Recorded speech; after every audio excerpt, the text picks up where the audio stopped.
দীঘার জগন্নাথ মন্দিরের দিকে, কারণ জগন্নাথ মন্দিরের আজ উদ্বোধন। ইতিমধ্যেই প্রাণ প্রতিষ্ঠা হয়ে গিয়েছে। আপনাদের দেখাচ্ছিলাম সেই খবর।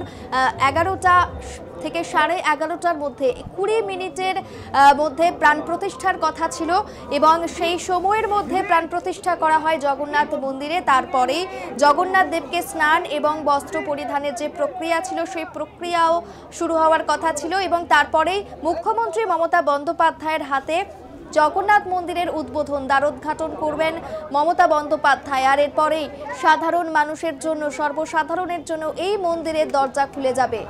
অক্ষয় তৃতীয়া আজ এবং আজকের দিনে দীঘার মন্দিরে জগন্নাথ দেবের প্রাণ প্রতিষ্ঠা এবং দ্বারোদ্ঘাটন। বিগ্রহের সামনে মন্ত্রোচ্চারণের মধ্য দিয়ে প্রতিষ্ঠা করা হয় যজ্ঞকুণ্ড, কুম্ভকুণ্ড এবং তারপরে জগন্নাথের বিগ্রহে প্রাণ প্রতিষ্ঠা হয়ে গিয়েছে। ইতিমধ্যেই পাথরের মূর্তিতে প্রাণ প্রতিষ্ঠা করেন ইসকনের সন্ন্যাসীরা, কাঠের জগন্নাথ মূর্তিতে প্রাণ প্রতিষ্ঠা করেন পুরীর মন্দিরের রাজেশ দৈতাপতি নেতৃত্বাধীন পুরোহিতেরা। জগন্নাথ দেবের সঙ্গে রাধাকৃষ্ণের মূর্তিতেও প্রাণ প্রতিষ্ঠা করা হয়। প্রাণ প্রতিষ্ঠার মাহেন্দ্রক্ষণ ছিল বুধবার সকাল 11:10 থেকে 11:30, আর সেই 20 মিনিটের মধ্যেই দেবতার সর্বাঙ্গে কুশে স্পর্শ করা হয়। রুদ্ধ দরজার ভেতরেই হয় প্রাণ প্রতিষ্ঠা। প্রাণ প্রতিষ্ঠার পরেই জগন্নাথের স্নান এবং বস্ত্র পরিধানের প্রক্রিয়া শেষ হবে বলেই জানা যায়।